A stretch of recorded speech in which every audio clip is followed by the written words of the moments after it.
Hello everyone, welcome to AMR Groups.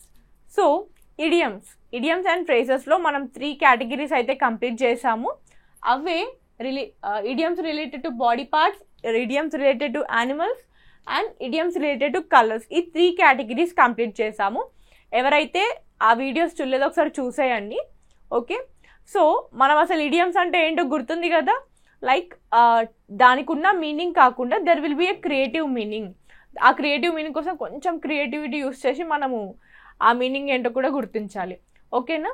So మనం as we have completed 3 categories, next will go on to the next one, that is idioms related to food.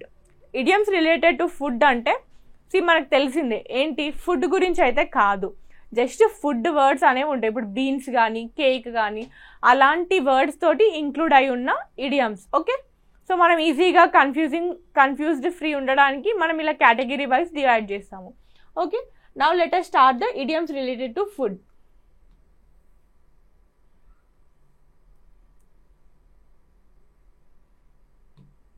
So మనకు తెలుసు కదా, first idioms discuss చేస్తాము and next meaning, Telugu meaning and English meaning, మళ్ళీ ఆ ఇడియమ్ని సెంటెన్స్లో ఎలా ఉంటుందో ఒకసారి చూస్తాం.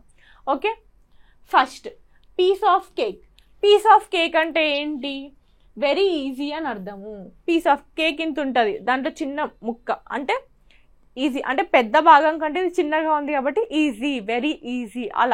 అలా మనం కూడా క్రియేటివ్గా ఆలోచించాలి. ఓకే, చాలా సులభంగా. Okay, that exam was a piece of cake. Okay, అంటే చాలా ఈజీగా ఉంది అని చెప్పేసి అంటున్నారు. మనం కూడా యూజ్ చేయొచ్చు. ఇప్పుడు నా క్లాసే ఇన్నాక మీరు అనొచ్చు the English grammar is a piece of cake అనేసి అలా. Okay, next spill the beans. Spill the beans అంటే ఏంటి? సీక్రెట్ని చెప్పడం. ఓకే, రివీల్ ద సీక్రెట్, రహస్యాన్ని చెప్పడాన్ని స్పిల్ ద బీన్స్ అంటాము. ఇక్కడ చూడండి, ఇవన్నీ ఫుడ్డే కదా, కేక్ ఫుడ్డే, బీన్స్ ఫుడ్డే, ఇక్కడ బైట్ ఆఫ్ అవి కూడా ఫుడ్కి సంబంధించినవి. సో అలాంటివన్నీ కేటగిరీ వైజ్ డివైడ్ చేస్తాం, మీకు అర్థమవుతుంది కదా. సో ఇక్కడ చూడండి, reveal A secret. Okay, spill the beans అంటే సెంటెన్స్ చూస్తే she spilled the beans about the surprise party.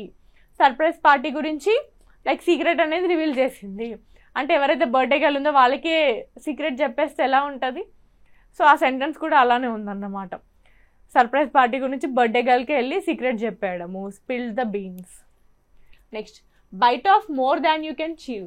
అంటే ఏంటి? నువ్వు చేయగలిగిన దానికన్నా ఎక్కువ, అంటే ఎక్కువ వర్క్ తీసుకున్నారనుకోండి, అప్పుడు ఏం చెప్తాము? Bite off more than you can chew. Okay, అంటే మామూలుగా కొంచెమే నమలగలుగుతాం మనము, కానీ ఎక్కువ పెట్టేసుకున్నాం అనుకోండి నోట్లో, అప్పుడు నమలలేము. అంటే మనం నమలగలడానికి, అంటే ఒక లిమిట్ కంటే ఎక్కువ తీసుకోవడాన్ని ఈ ఇడియం తోటి యూజ్ చేస్తారు. Take on more work than you can handle. చేయగలదానికన్నా ఎక్కువ బాధ్యత తీసుకోవడాన్ని bite off more than you can chew అనేసి అంటారు. ఓకే, తెలుగులో కూడా చాలా మటుకు ఇట్లానే సామెతలు ఉంటాయి.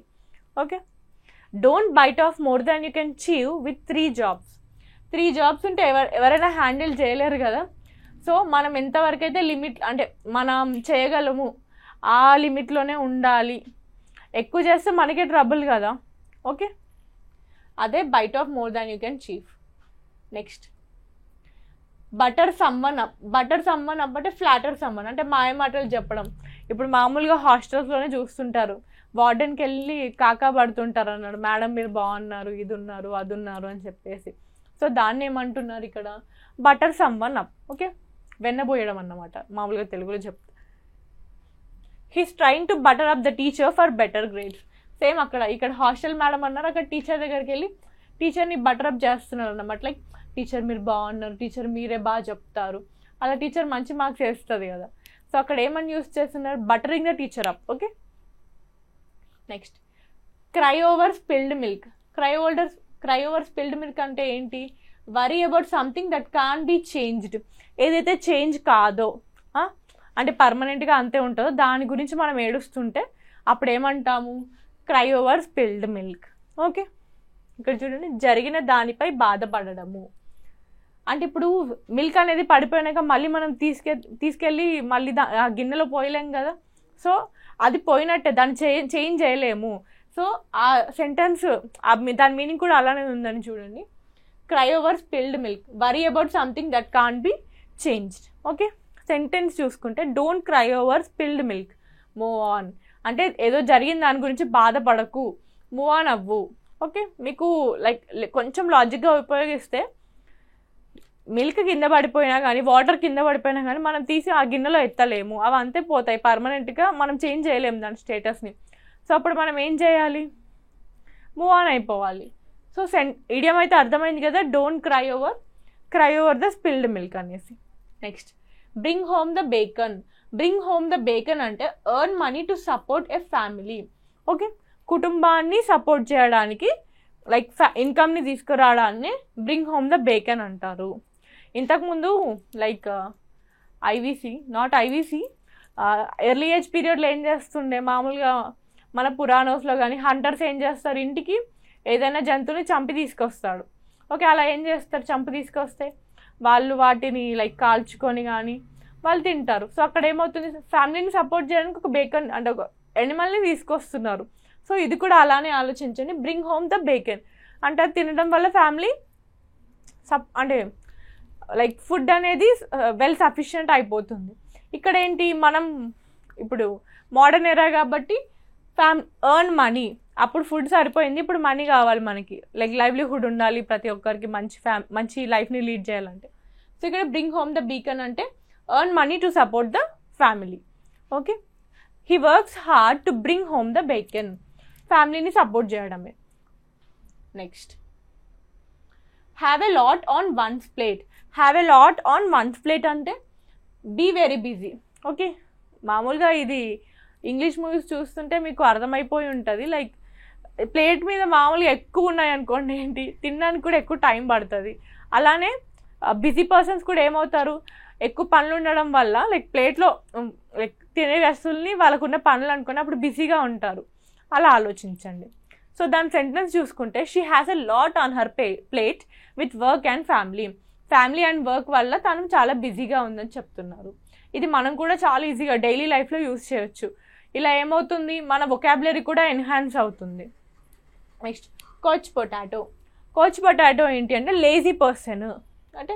ఓకే, లేజీ పర్సన్ ఎప్పుడు ఫోన్ చూస్తా చదవకుండా ఉంటారు కదా, వాళ్ళని కోచ్ పొటాటో అంటారు. His A coach potato on weekends అంటే లేజీగా ఉండడం, అంటే సరిగ్గా టైంకి నిద్ర లేకపోవడం. లేజీ అంటే డెఫినేషన్ చెప్పాల్సిన అవసరం లేదేమో, మనకు అందరికీ తెలిసే, ఒకనొక టైంలో అందరు couch potatoes. Apple of one's eye మనకి చాలా దగ్గర వింటాం, apple of one's eye. Idioms అంటేనే ఫస్ట్ గుర్తొచ్చేది ఇదే ఇడియం ఏమో చాలా మందికి. దాని మీనింగ్ ఏంటి, someone very dear or loved, ఎంతో ఇష్టమైన వ్యక్తి. Apple of one's eye. Okay, dearest పీపుల్ని అలా పిలుస్తారు, మనకి బాగా క్లోజ్ ఉంటారు కదా ఇష్టం ఉన్న వాళ్ళని అలా. Her daughter is the apple of her eye. మామూలుగా మదర్స్ ఉంటారు, వాళ్ళ పిల్లలు they will be the apple of her eye. Okay, next, take something with a grain of salt. Take something with a grain of salt అంటే don't take it too seriously, అంతగా నమ్మకపోవడము. Take something with grain అంటే ఎక్కువగా తీసుకోవద్దు, like grain of salt అంటే కొంచెం కదా, కొంచెం పార్ట్ తక్కువ. సో అలానే మనం కూడా మీనింగ్ చూడండి, don't take it too seriously, అంతగా ఎక్కువ సీరియస్గా తీసుకోకడానికి సాల్ట్ తోటి పోల్చారు అక్కడ. ఒక సాల్ట్ చిన్నగా మైన్యూట్గా ఉంటుంది కదా, మనం కూడా విషయాన్ని సీరియస్గా తీసుకోకండి అని మీనింగ్ ఉంది. సెంటెన్స్ చూసుకుంటే take his stories with a grain of salt అంటే ఇగ్నోర్ చెయ్యు, సీరియస్గా తీసుకోకు అనేసి. Next, hard nut to crack, a difficult person or problem. Hard nut to crack, ఇప్పుడు వాల్నట్స్ ఉంటాయి మామూలుగా, ఇప్పుడు మొత్తం లైక్ హార్డ్ షెల్ ఏం వస్తలేదు కానీ హార్డ్గా ఉంటే దాన్ని తీయడానికి కూడా మనకి డిఫికల్టీ ఉంటుంది కదా. సో అప్పుడు ఏంటి అంటే హార్డ్ నట్ టు క్రాక్, ఆ వాల్నట్ లైక్ దాని షెల్ని బ్రేక్ చేయాలంటే కొంచెం డిఫికల్టీ అనేది ఉంటుంది. సో ఇక్కడ కూడా అదే చూడండి, హార్డ్ నట్ టు క్రాక్ అంటే a difficult person or problem. Okay, ఈజీగా అర్థమైంది అనుకుంటా. హార్డ్ నట్ టు క్రాక్ అంటే డిఫికల్టీ ఉండడం, ఒక పర్సన్ కానీ ఒక విషయాన్ని గురించి కానీ, బాగా కష్టం చేసే విషయం ఆర్ వ్యక్తి. This maths problem is hard nut to crack. Okay, అంటే ఎందుకు సెంటెన్సెస్ ఇచ్చాను అంటే కొన్ని ఎగ్జామ్స్లో ఎలా అడుగుతారు అంటే లైక్ ఇడియమ్స్ ఇచ్చేస్తారు, ఇడియమ్స్ ఇచ్చేసి దాని మీనింగ్స్ రాయమని కొంతమంది అంటారు. అండ్ ఆల్సో సెంటెన్సెస్ అంటే మీ సొంత వాక్యాల్లో రాయండి అని చెప్పేసి అలా కూడా అడుగుతారు. సో మీకు లైక్ సెంటెన్సెస్కి ఈజీగా ఉండడానికి నేను సెంటెన్సెస్ పెట్టాను. మనకు ఆల్రెడీ ఇక్కడ మీనింగ్లో మనకి మోస్ట్ ఆఫ్ ద ఇడియం అర్థమైపోతుంది. వై సెంటెన్సెస్ అంటే ఎగ్జామ్లో అలా అడుగుతారు కాబట్టి మనం సెంటెన్సెస్ ఇక్కడ ఇంకో రో యాడ్ చేయడం అయింది. Okay, next go bananas. Go bananas అంటే క్రేజీ అయిపోవడం అన్నమాట, పిచ్చిలేసినట్టు బిహేవ్ చేయడం. Okay, become very excited or crazy, బాగా ఉత్సాహపడటం లేదా పిచ్చిగా ప్రవర్తించడం, దానే గో బనానాస్ అంటారు. చూడండి, the fans vent bananas when the actor arrived. రీసెంట్గా చూసారు ఇక్కడ అల్లు అర్జున్ వచ్చినప్పుడు పిచ్చిగా ఫ్యాన్స్ అసలు ఆర్టీసీ క్రాస్ రోడ్స్ మొత్తం నిండిపోయారు. అంటే ఏంది, ద వెంట్ బనానాస్ అంటే క్రేజీ అయిపోయారు ఫ్యాన్స్ ఒకటిసారి అల్లు అర్జున్ని చూడగానే. Okay, next sell like hot cakes. Sell like hot cakes అంటే సెల్ వెరీ క్విక్లీ అంటే వేగంగా అమ్మడాన్ని సెల్ లైక్ హాట్ కేక్స్ అంటారు. Okay, these shoes are selling like hot cakes అంటే ఎక్కువగా తొందరగా సెల్ అయిపోవడాన్ని hot cakes, selling like hot cakes అంటారు. Okay, egg on your face. Egg on your face అంటే గుడ్డుని మొహం మీద కాదు. బీ ఎంబారిస్డ్ అంటే పరువు పోవడం. పరువు పోవడం పెద్ద వర్డ్ అనుకొని ఎంబారిస్ అవ్వడం. Okay, egg on your face. He had egg on his face after the wrong announcement. Okay, ఇది గుర్తురాగానే ఏం గుర్తు రావాలి, మామూలుగా బాహుబలి 1 or 2 ఈ బల్లల దేవ వాళ్ళ ఫాదర్ ఉంటారు కదా, ఎప్పుడైతే బల్లల దేవని కింగ్గా డిసైడ్ చేయలేదో కొంచెం ఎంబారిస్ అవుతాడు ఆయన, వాళ్ళ డాడీ పరువు పోయినట్టు. ఓకే, అప్పుడు ఏంటి, మనం ఏం ఇడియం యూజ్ చేయాలి, he had egg on his face, బల్లల దేవస్ father face. Okay, next full of beans. Full of beans అంటే ఎనర్జెటిక్ అండ్ లైవ్లీ, ఉత్సాహంగా ఉండడాన్ని ఫుల్ ఆఫ్ బీన్స్ అంటారు. మీనింగ్ చూడండి, లైక్ సెంటెన్స్ చూడండి, the kids were full of beans at the party అంటే kids అక్కడ ఎనర్జెటిక్గా ఉన్నారు. ఓకే, మనం బీన్స్ మీద 2 చూసాం, లైక్ స్పిల్ ద బీన్స్ అన్నాము. స్పిల్ ద బీన్స్ అంటే సీక్రెట్స్ని రివీల్ చేయడము, ఇక్కడ ఫుల్ ఆఫ్ బీన్స్ అన్నారు. ఫుల్ ఆఫ్ బీన్స్ అంటే యాక్టివ్గా అండ్ ఎనర్జెటిక్గా ఉండడం. Next bad egg. Bad egg అంటే డిస్హానెస్ట్ ఆర్ అన్ప్లెసెంట్ పర్సన్, చెడు వ్యక్తి, వాళ్ళని ఏమంటారు, bad egg. Stay away from him, he's A bad egg అంటే చెడు వ్యక్తిని బ్యాడ్ ఎగ్ అంటున్నారు. చిన్న ఈజీగా గుర్తుపెట్టుకోండి అట్లే. ఎగ్ అంటే మనిషి అనుకోండి, ఇక్కడ bad egg, bad person or bad thing. Not my cup of tea. ఇది చాలా దగ్గర చూసినాం. Not my cup of tea అంటే నాకు ఇష్టం లేని విషయం. ఓకే, అదే ఉంటుంది meaning. Not something one likes or నాకు నచ్చని విషయం, not my cup of tea. Sentence చూస్తే horror movies are not my cup of tea, అంతే కదా, హారర్ మూవీస్ నాకు ఇష్టం లేదు అని చెప్పడానికి not my cup of tea అనేసి అంటున్నారు. Next sour grapes. Sour grapes meaning ఏంటి, pretending to dislike something you can't have, పొందలేని దానిని అసహించుకోవడం. సోర్ గ్రేప్స్ ఒకటి మనకి చిన్నప్పుడు ఒక స్టోరీ ఉంటుంది ఇంగ్లీష్లో, గుర్తుండే ఉంటుంది మీకు. ఒక నక్కు ఉంటుంది, అంటే చాలా అంటే బాగా హంగ్రీగా ఉంటుంది, ఆకలి వేస్తూ ఉంటే ఒక గ్రేప్స్ గార్డెన్కి వెళ్ళినప్పుడు గ్రేప్స్ బాగా పైకి ఉంటాయి, అది అందుకోలేకపోతుంది. అప్పుడు లాస్ట్కి అందుకోలేక ఏమంటుంది, బాగా పుల్లగా ఉన్నాయి నేను తిననులే అనేసి వెళ్ళిపోతుంది. అక్కడ ఏంటి అంటే అది అంటే దానికి ఇష్టం లేదు, ఇక బాగా విసుగొచ్చేస్తుంది కదా నక్కకి. అలానే మనకి ఏదైతే రావట్లేదు, మనకి ఇష్టం లేని విషయాన్ని మనం సోర్ గ్రేప్స్తో చూస్తాము. అట్లే వచ్చింది అనుకుంటా నాకు తెలిసి ఈ ఈడియం కూడా. పొందలేని దానిని అసహించుకోవడము, ఆ స్టోరీ గుర్తు తెచ్చుకోండి, మీకు మీనింగ్ కూడా గుర్తొచ్చేస్తుంది.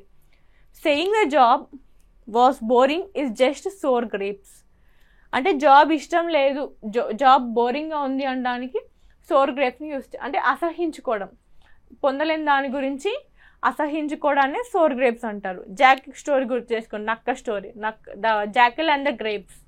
Okay, next food for thought. Food for thought అంటే సంథింగ్ వర్త్ థింకింగ్ అబౌట్, ఆలోచనకు తగినది. ఫుడ్ ఫర్ థాట్ ఆలోచనకి ఆహారం లాంటిది. ఓకే, అంటే ఆలోచనకి ఆహారం లాంటిది అంటే ఏంటి, ఆలోచనకి ఒక ఆలోచించడానికి ఒక థింగ్ని ఇస్తున్నావు. Okay, he speech gave me a lot of food for thought. మనం కూడా అంతే, ఇప్పుడు నేను క్లాస్ చెప్పాను, క్లాస్ చెప్పాక it is like a food for your thoughts.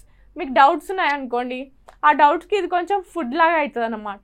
Like దీని గురించి మీరు మళ్ళీ ఆలోచించవచ్చు. అలా ఇది అంటే బాగా వొకాబులరీ మంచిగా అనిపిస్తుంది ఒకవేళ మనం ఈ ఇడియంని యూజ్ చేస్తూ ఉంటే మన డైలీ ఇంగ్లీష్లో. Next the icing on the cake. Icing on the cake అంటే something that makes a good thing even better.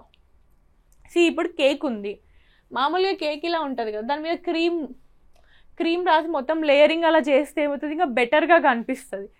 Okay, బెటర్గా కనిపిస్తుంది. మీనింగ్ చూడండి ఒకసారి. Something that makes a good thing even better. Cake already బాగానే ఉంటుంది, icing చేస్తే ఏమవుతుంది, ఇంకా బెటర్గా అవుతుంది. మీనింగ్ కూడా కొంచెం క్రియేటివ్గా ఆలోచిస్తే అదే ఉంది.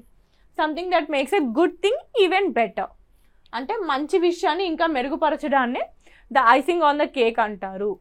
ఇక్కడ సెంటెన్స్ చూడండి. The bonus was the icing on the cake after a good salary. Salary అనేది మంచిగానే ఉంటుంది, గుడ్ శాలరీ. దాని తర్వాత బోనస్ అనేది ఎట్లుంటుంది, ఐసింగ్ ఆన్ ద కేక్ లాగా. ఓకే, ఇప్పుడు మనము 20 set like idioms related to ఫుడ్లో మనం 20 కంప్లీట్ చేసాము. సో నెక్స్ట్ సెషన్లో will cover the other categories. Okay, thank you. Do like, share and subscribe.